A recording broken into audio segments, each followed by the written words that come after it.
Bienvenue à table avec Annabelle. Je ne suis pas Annabelle, je suis Nadège. Mais aujourd'hui, je suis là spécialement pour partager un moment avec vous. Et ensuite, je vais retrouver les autres filles.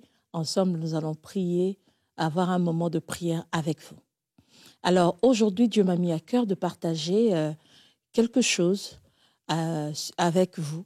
Je le crois fermement que cela vient de Dieu et je crois que ça va bénir une vie et ça va changer complètement la vie de quelqu'un. Alors nous allons parler de compter sur la fidélité de Dieu dans les épreuves.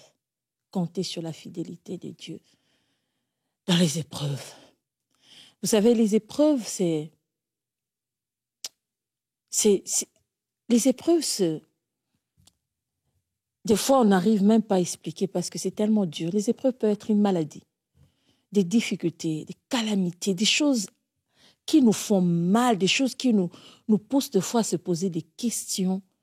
Surtout en tant qu'enfant de Dieu, lorsque ça nous arrive, on se pose d'abord la question, même si au fond de nous, on sait que Dieu nous aime, mais on se pose pourquoi Dieu veut que je traverse cette période, pourquoi Dieu veut que je vive cette maladie, pourquoi Dieu veut que je vive cette difficulté, pourquoi Dieu a permis la mort d'un proche, pourquoi Dieu... Pourquoi? C'est un moment où nous passons beaucoup de temps à nous poser des questions. Pourquoi telle ou telle autre chose est arrivée? Lorsque nous disons que Dieu est fidèle, vous savez, c'est parce que Dieu est constant. Dieu ne bouge pas. Dieu ne change pas par rapport au degré de notre difficulté, de notre circonstance. Lorsque Dieu a parlé, c'est qu'il a déjà fait. Le problème, c'est que lorsque nous, les épreuves arrivent, on commence à se douter, des fois on doute de ce que Dieu avait dit. Même lorsque notre problème va à un degré très dur, Dieu reste Dieu. Dieu reste fidèle. Dieu est constant. Et lorsque nous disons compter sur la fidélité de Dieu, c'est avoir la foi. Tant qu'on n'a pas la foi, on ne sait pas croire en cette fidélité. On ne sait pas croire en ce que ces choses qui ont été annoncées vont s'accomplir. Et notre foi doit être basée sur la personne de Dieu. Lorsque ta foi est basée sur Dieu, cela change toutes les données. Cela change toutes les données. Des fois, quand les problèmes sont tellement, vous pressent de toutes parts, on se sent perdu.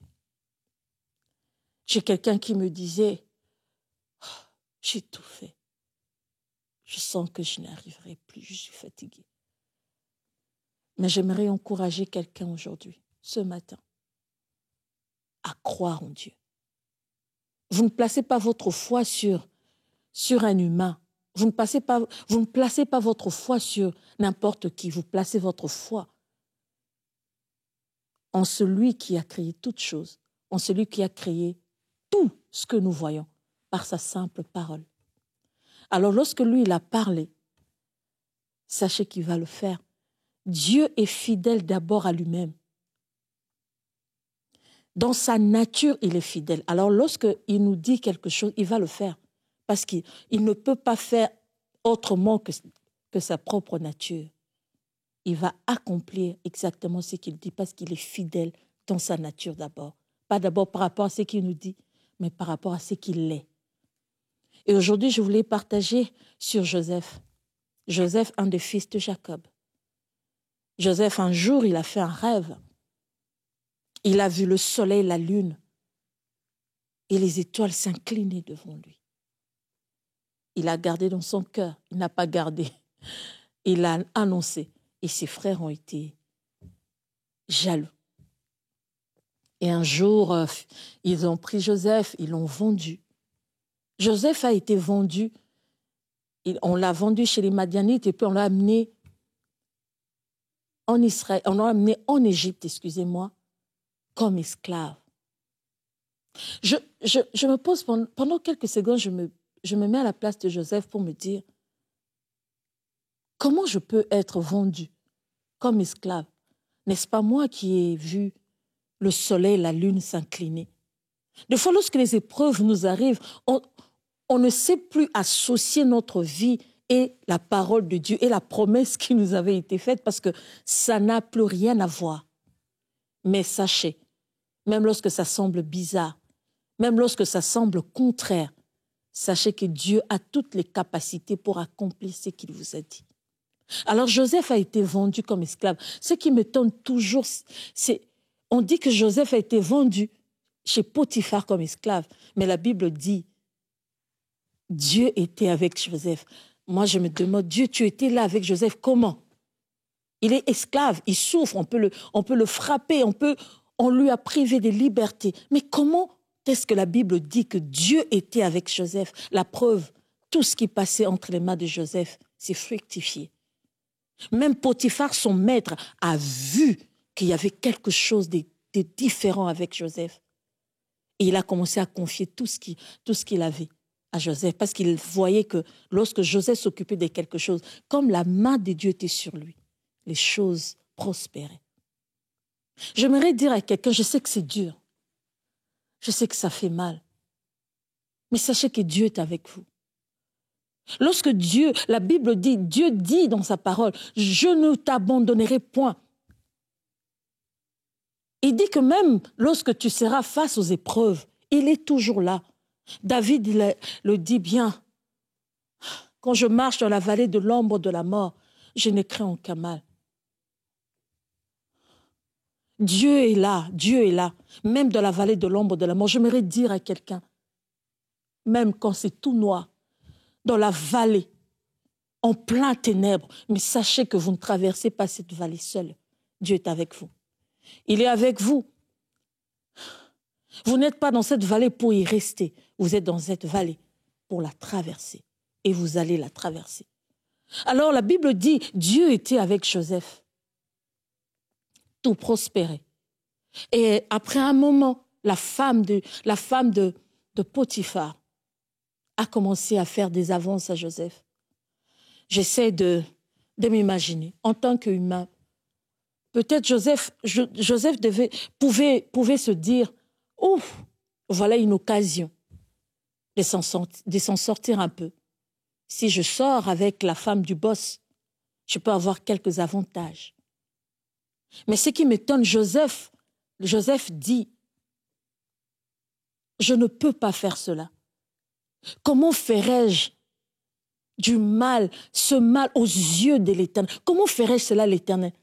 J'aimerais dire, oh Joseph, même en tant qu'esclave, tu continues de croire que Dieu est avec toi. Tu continues de craindre Dieu. Vous savez, face aux épreuves, il y a des gens qui abandonnent. Oh, mais j'aimerais dire à quelqu'un, n'abandonne pas. Dans les épreuves, crains Dieu. Dans la douleur, continue de craindre Dieu. Dans les larmes, continue de craindre Dieu. Dans l'humiliation, je ne sais pas dans quoi vous êtes ce matin. Continue de craindre Dieu. Vous savez, face aux épreuves, il faut toujours chercher une attitude. Quelle attitude avoir? Joseph, lui, il a préféré craindre Dieu, continuer de craindre Dieu, parce qu'il savait le soleil, la lune, les étoiles allaient s'incliner. Il ne savait pas comment ça allait se passer, mais il savait que ça allait se passer. Vous n'avez pas toujours besoin de savoir comment ça se passe, parce que des fois, humainement, vous n'arrivez pas à faire la logique. Mais gardez dans votre tête votre foi est basée sur la personne de Dieu. Pas sur les sentiments, pas sur les sensations, mais sur Dieu. J'aimerais vous partager un témoignage. Vous savez, face aux épreuves, c'est l'attitude, notre attitude qui change tout. Face aux épreuves, vous pouvez choisir de pleurer, de vous lamenter, de tout abandonner. Face aux épreuves, vous pouvez vous dire, ces histoires, j'abandonne complètement. Mais face aux épreuves, vous pouvez dire aussi, même si je pleure, même si c'est Dieu, je continue de croire. Vous savez, une fois, ce qui m'est arrivé, mon fils, il aura 9 ans cette année, il avait 2 ans. On sortait le matin parce qu'ils avaient un spectacle à l'école. Il m'a seulement dit, ah, maman, je ne me sens pas très bien.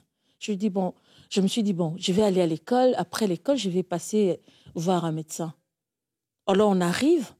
Pendant le spectacle, il y a les nurses, les assistantes maternelles qui étaient là. Une m'a dit, je trouve que Roland s'endort. Je peux l'emmener se reposer dans la salle, dans une des salles. J'ai dit, s'il vous plaît, emmenez-le. Elle a pris l'enfant, elle est allée avec l'enfant. Et je pense 15 minutes après, je sentis quelque chose dans mon cœur. J'ai entendu une voix qui me disait, sors de cette salle de spectacle. Je sors de la salle de spectacle, je trouve la nurse qui s'avançait vers moi avec Roland entre les bras, Roland en train de convulser. Vous savez, pendant quelques secondes, tu te demandes, qu'est-ce que je fais? Quelle attitude adopter? Je me suis dit, j'ai dit à cette dame, donnez-moi l'enfant. Elle m'a donné l'enfant. J'ai cherché une salle à côté. Je suis entrée, j'ai déposé Roland sur un des bancs. J'ai dit, Seigneur, je ne regardais même plus Roland. J'ai dit, Éternel, je crois en toi.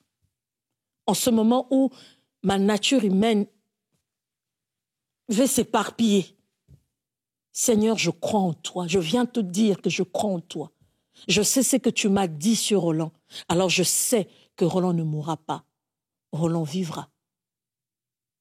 Mais je te demande simplement que ces convulsions s'arrêtent. Alors j'ai touché Roland. Les convulsions se sont arrêtées. Je n'ai pas voulu paniquer. J'ai demandé seulement qu'on m'appelle quelqu'un qui était là, qui m'a emmené à l'hôpital. Vous savez, j'aurais pu choisir de pleurer, de me lamenter. Vous savez, pleurer, ça fait du bien, comme j'ai dit toujours. J'aime dire, dans l'âme. Il n'est pas interdit de pleurer devant Dieu.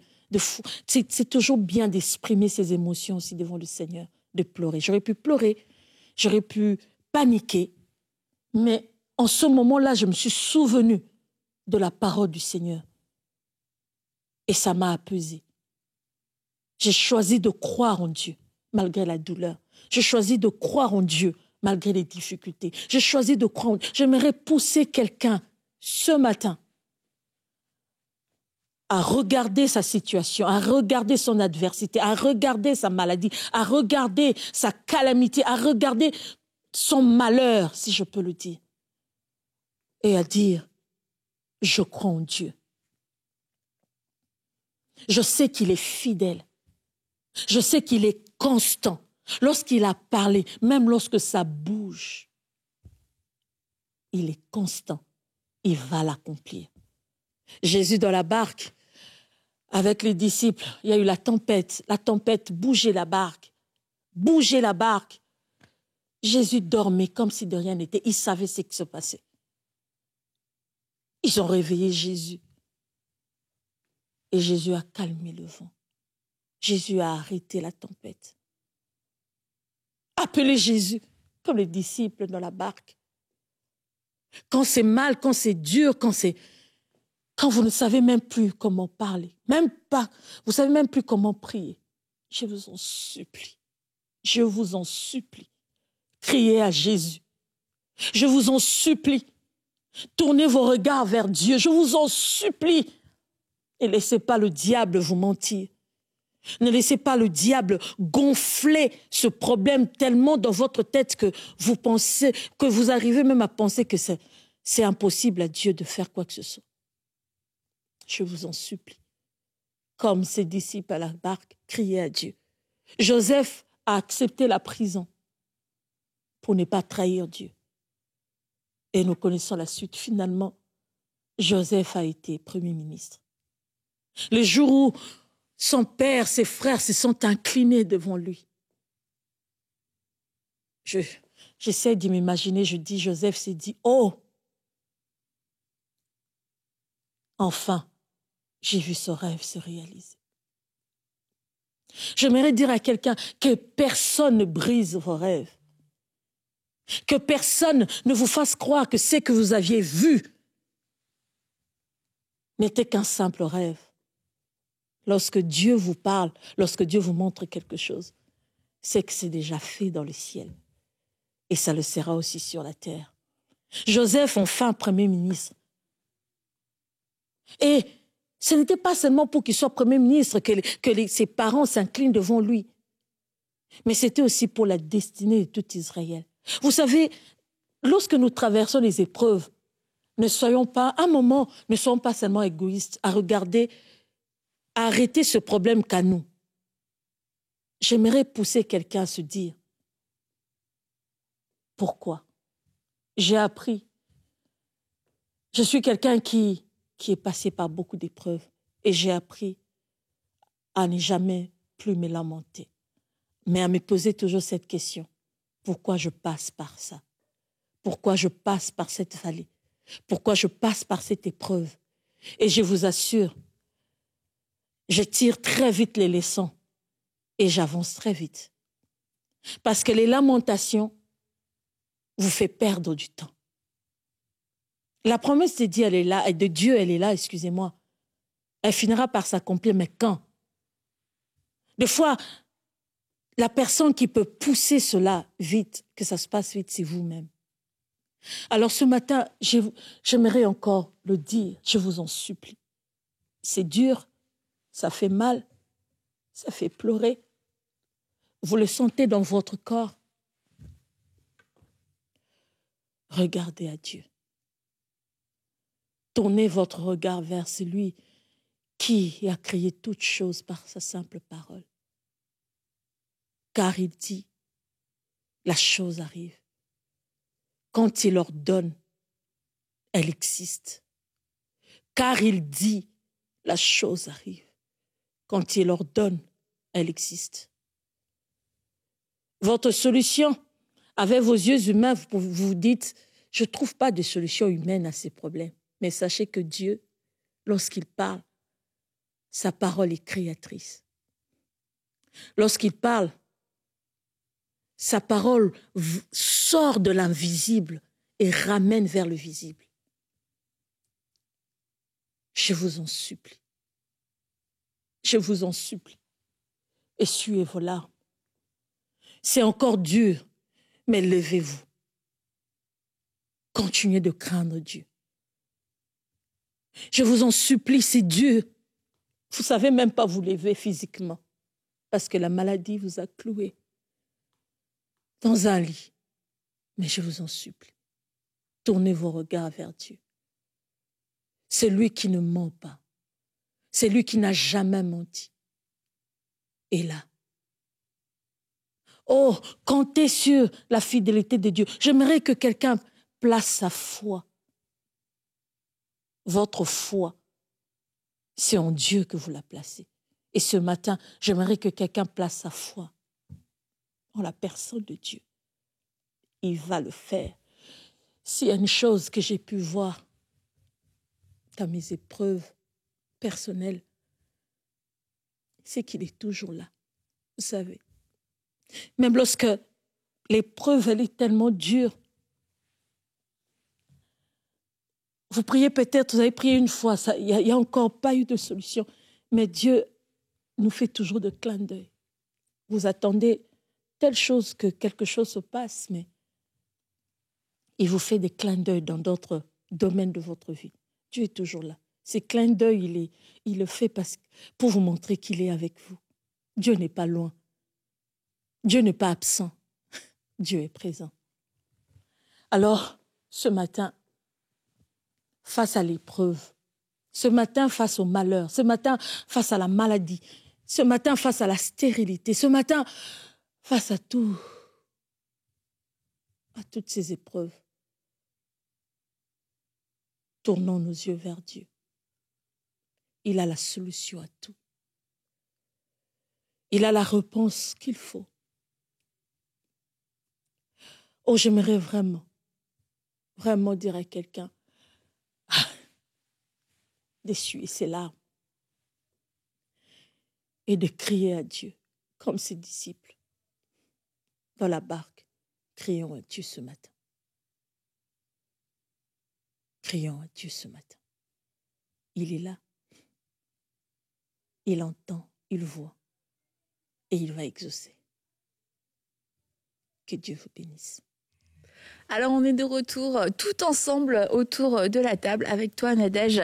Merci pour ton encouragement. Oui, Dieu est fidèle à sa parole et on croit que Dieu est fidèle à sa parole et c'est pour ça que, comme on l'a annoncé mercredi, on va aussi prendre un temps pour prier ensemble parce que je crois qu'il y a beaucoup de femmes qui passent par des moments difficiles et on veut être aussi ces sœurs avec vous qui nous unissons dans la prière parce que peut-être que vous n'avez personne avec qui prier, mais aujourd'hui nous voulons prier avec vous et nous voulons vous accompagner et je crois que Dieu va faire quelque chose. Alors comme si on était ensemble, littéralement ensemble, eh bien on va prier ensemble et le Seigneur va intervenir. Alors je peux te laisser commencer, Aurélie, on va prier. J'aurais dit à Nadège de commencer. Oui, Nadège, vas-y, commence. Nadège, C'est vrai, Nadège, commence. ça me touche le cœur. Merci beaucoup, Nadège. Tu veux chanter, vas-y. Très inspirant. Non, je chante pas. Tu m'aimes encore, chanter. Trop d'épreuves déjà dans le monde. On aimerait vraiment encourager les femmes parce que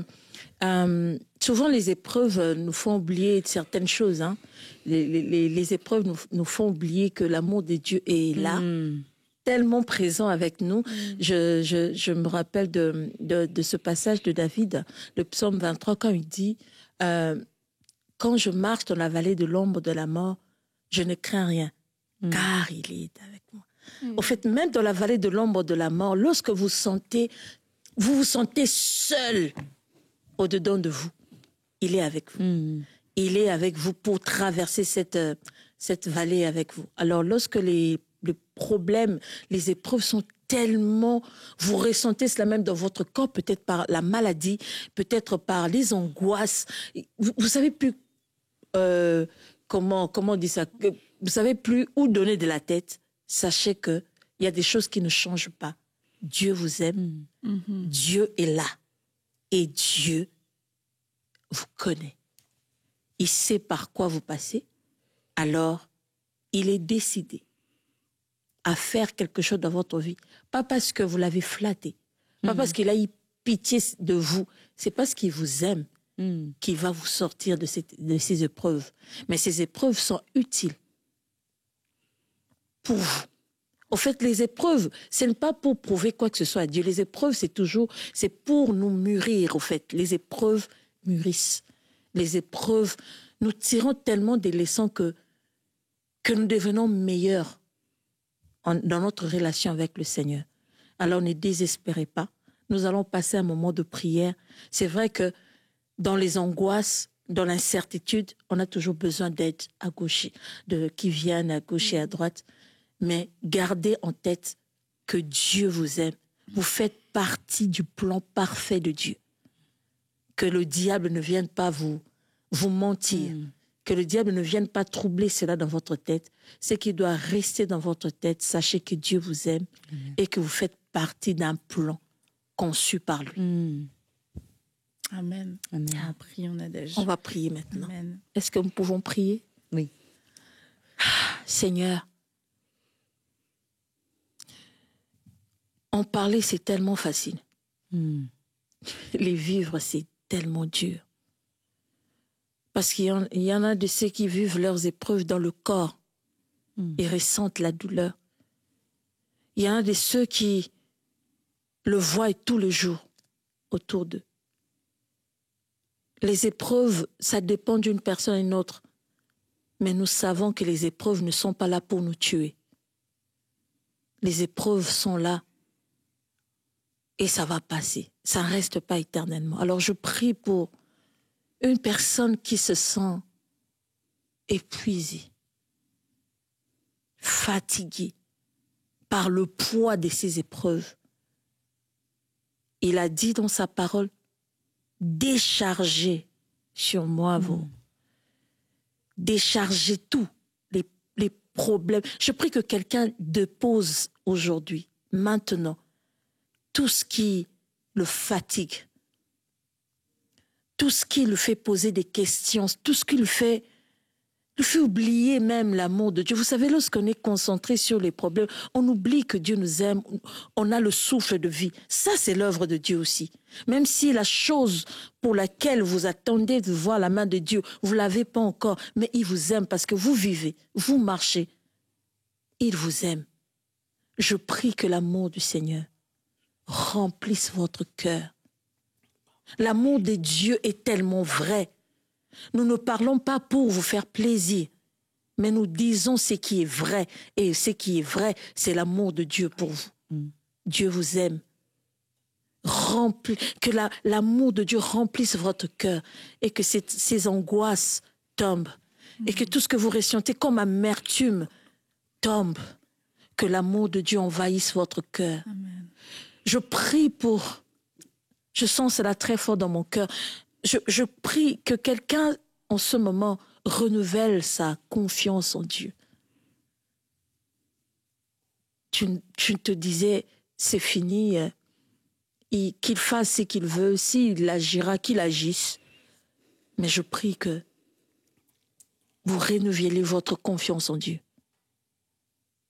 La Bible dit, il faut que celui qui s'approche de Dieu croit que Dieu existe et qu'il est le rémunérateur de tout ce qui le cherche. Je prie que ta foi soit renouvelée, ta foi en Dieu soit renouvelée aujourd'hui, pour que les épreuves ne soient plus comme la mort, mais pour vous, ça soit comme un chemin par lequel vous allez passer, parce que vous savez qu'il y aura la solution. Que Dieu vous donne la force de vous relever. Ces épreuves qui vous ont laissé par terre.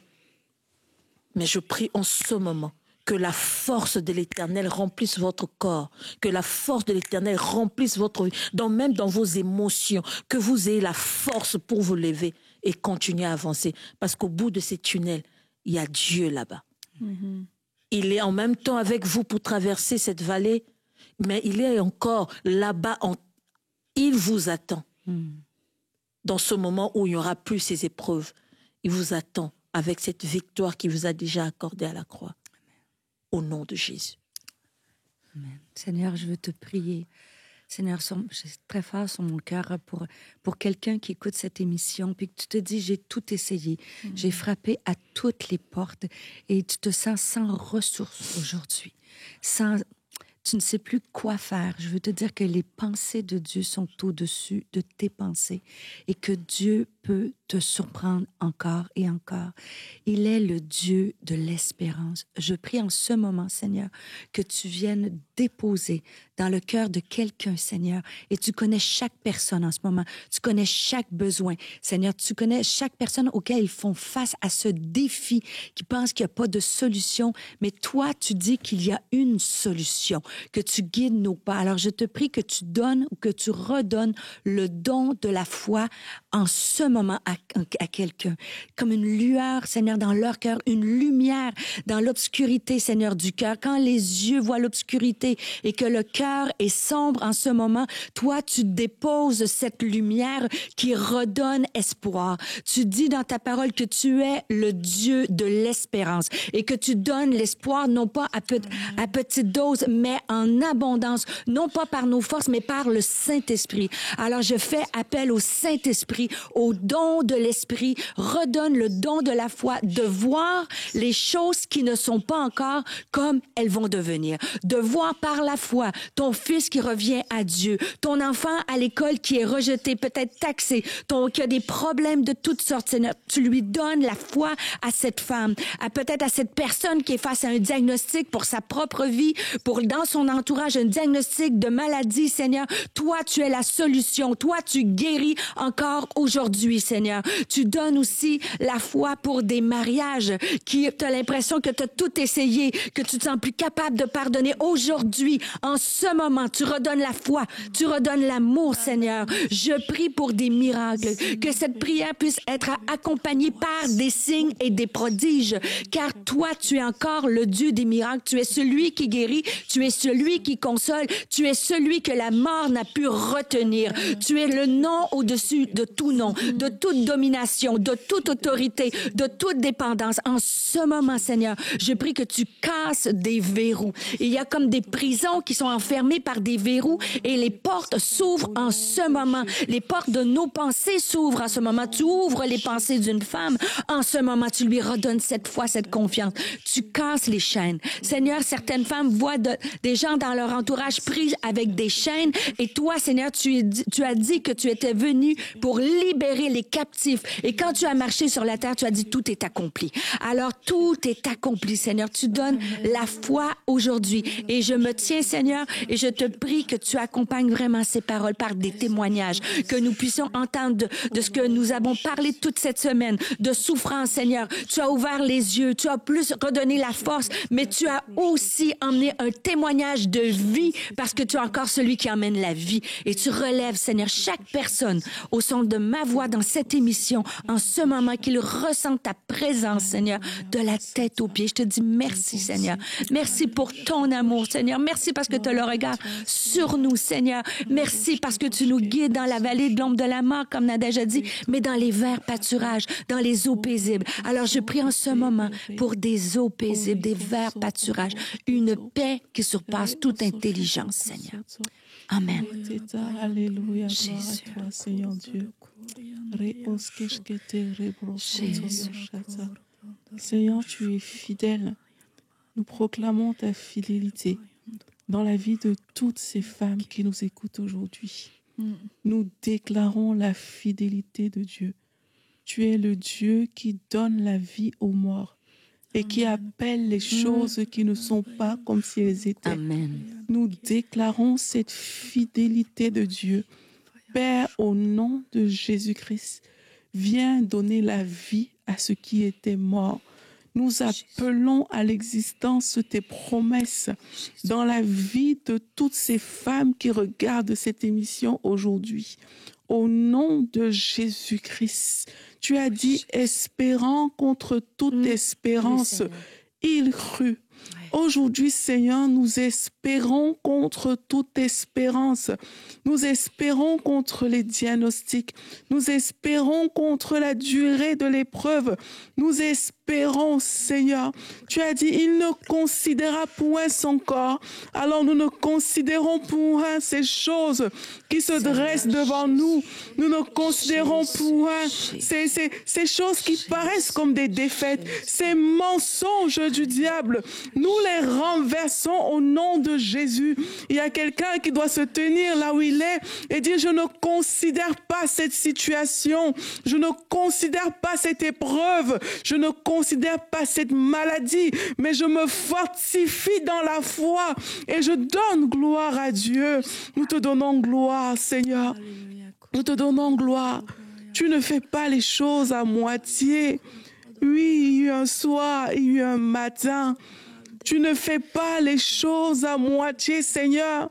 Joseph était dans une prison et le même jour, il est devenu Premier ministre. Seigneur, il y a quelqu'un qui est dans une prison peut-être aujourd'hui, mais tu as quelque chose de bon pour cette personne. Alors reçois ce que le Seigneur a pour toi aujourd'hui. Reçois ce que Dieu a pour toi aujourd'hui, parce que les ténèbres ne régneront pas toujours dans ta vie. Cette situation ne régnera pas toujours, parce que Dieu est fidèle. Dieu est fidèle. Nous faisons appel à ta fidélité. Nous faisons appel à ta bonté, ayant la ferme conviction que ce que tu promets, ce que tu dis, tu peux aussi l'accomplir, Seigneur. Tu as parlé à mes frères, tu as parlé à mes sœurs qui écoutent cette émission. Tu leur as donné des paroles. Seigneur, nous déclarons l'accomplissement de ces paroles dans leur vie au nom de Jésus-Christ. Nous le déclarons et tout voile qui a été levé par le diable, nous le renversons aujourd'hui au nom de Jésus-Christ. Nous nous tenons contre les forces sataniques, les forces démoniaques qui nuisent à la vie de tes enfants et nous déclarons leur liberté liberté. Au nom de Jésus-Christ, nous renversons les desseins de l'ennemi dans la vie de tes enfants et nous déclarons la vie en abondance. Au nom puissant de Jésus-Christ, nous déclarons que les ténèbres ne régneront pas dans ces vies, mais la gloire de Dieu apparaîtra. Nous appelons la gloire de Dieu à resplendir dans la vie de ces personnes qui nous suivent dans ces situations. Nous appelons la gloire de Dieu. Au nom de Jésus-Christ, nous appelons des déblocages divins. Au nom de Jésus-Christ, que tout ce qui a été bloqué soit débloqué par la puissance du nom de Jésus-Christ. Qu'une personne se lève par la foi et marche aujourd'hui par la puissance du nom de Jésus-Christ. Seigneur, merci parce que tu agis avec force. Merci, Seigneur. Seigneur, alléluia, merci. Je veux prier pour une femme. Ton épreuve, c'est la stérilité. Et aujourd'hui, on va s'accorder avec toi. Seigneur, tu es le Dieu qui a permis des enfantements surnaturels, parce que tu es le Dieu de la vie. Tu as déjà répondu à tellement de prières, tu as donné des enfants de façon surnaturelle à tellement de femmes. Tu nous as donné, pour exemple, Anne, tu nous as donné Sarah, tu nous as donné Rachel. Tu as intervenu de façon divine. Et c'est notre prière aujourd'hui. Nous nous accordons avec notre sœur aujourd'hui qui pleure devant toi pour avoir un enfant. Et nous déclarons et nous appelons la vie maintenant dans ses entrailles. Nous relâchons la vie, ta vie, Seigneur, la vie qui vient de toi dans ses entrailles. Merci parce que elle peut porter la vie. Merci parce que cette femme devient une mère. Cette femme, Seigneur, accueille sa promesse, accueille son miracle. Oui, tu es ce Dieu extraordinaire qui fait au-delà des diagnostics, qui fait au-delà de ce que les hommes ont pu dire, qui fait au-delà de ce que la médecine a pu dire. Seigneur, nous croyons que tu es ce Dieu de la vie et que tu délies ses entrailles afin qu'elle puisse porter la vie. Seigneur, merci parce que tu n'es pas le Dieu de la stérilité, mais tu es le Dieu de la vie, tu es le Dieu de l'enfantement et tu as promis un enfant à cette femme. Alors nous croyons, Seigneur, nous croyons avec elle, qu'elle expérimente ce miracle de ta part, qu'elle expérimente cette grâce de devenir mère, de porter son enfant et de devenir une mère. Et déjà, maintenant, nous consacrons cet enfant, Seigneur. Nous te consacrons cet enfant afin qu'il soit une source de joie pour sa famille, mais qu'il soit pour toi, Seigneur, aussi une source de joie, qu'il soit un serviteur, comme tu as suscité Samuel à son époque, que tu puisses susciter à travers ces naissances surnaturelles des serviteurs pour ton royaume. Seigneur, merci parce que c'est toi qui fais ces choses extraordinaires. Ces choses, Seigneur, que nous ne pouvons pas expliquer avec des mots, mais Seigneur, c'est toi qui le fais et c'est toi qui viens toucher le corps de cette femme maintenant même. Oui, tu es le Dieu de la vie. Tu es le Dieu de la vie dans toutes ces épreuves. Alors que la mort a voulu venir, une mort pour l'âme, une mort pour le corps, nous parlons encore ta vie, Seigneur. Et oui, tu relèves une femme maintenant à travers ta voix. Tu la relèves à travers une parole. Tu viens l'inonder, tu viens la rafraîchir de ta présence. Celle qui s'était fermée, celle qui avait fermé son cœur comme Nadège avait pu, était devenue insensible. Nous prions que maintenant, dans une petite brèche, que ta présence vienne la toucher et que de ces petites gouttes, Seigneur, il y a un torrent abondant de ta présence, un torrent abondant de ton eau qui rafraîchit, qui vienne la remplir maintenant même. Seigneur, merci pour cette femme qui est touchée maintenant par ta présence extraordinaire et qui la relève en un instant, comme Anne, dont le visage n'était plus le même. Oui, tu es ce Dieu extraordinaire. Tu es celui, Seigneur, qui donne le moyen de sortir de l'épreuve. Tu es celui qui vient alors que dans ces moments creux, dans ces ténèbres, on se dit, mais d'où me viendra le secours? Le secours nous vient de toi et nous voulons lever les yeux afin de te voir, de te contempler et de ne pas oublier que tu es avec nous et que c'est toi, Seigneur, qui nous guide, que c'est toi qui nous conduis et que c'est avec toi qu'on s'en sortira. Alléluia. Oui, Seigneur, tu délivres de la dépression. En ce moment, Seigneur, il y a quelqu'un qui écoute cette émission, qui est en dépression parce que tu vois tes enfants ou des gens de ton entourage qui luttent aussi dans la dépression. Et Seigneur, tu veux dire à cette femme que tu vas guérir, que la noirceur va se dissiper, Seigneur. Tu enlèves tout nuage et tu viens emmener la vie, Seigneur. Vraiment, ne crains rien. Je suis celui qui guérit de la dépression. Je vais guérir ton fils, ta fille de la dépression. Alors lève-toi avec courage et espérance et sois cette parole de vie et saisis cette parole parce que je vais agir et guérir et toute cette dépression va s'enfuir, va se dissiper dans le nom de Jésus. Alors prends courage. Cette parole est pour te montrer que Dieu te voit et a entendu ta prière et qu'il va agir. Amen. Amen. Amen. Tu peux réécouter quand tu te sens seul et tu dis j'aimerais tellement pouvoir prier avec des sœurs. Eh bien, réécoute. Nous avons prié avec toi et nous croyons que Dieu agit. Merci Nadège pour tes encouragements aussi, pour ton bain. On en a besoin. Merci Nadège. Et on va se retrouver la semaine prochaine pour une nouvelle semaine dans À table avec Annabelle. Bonne fin de semaine à tous. Bye bye.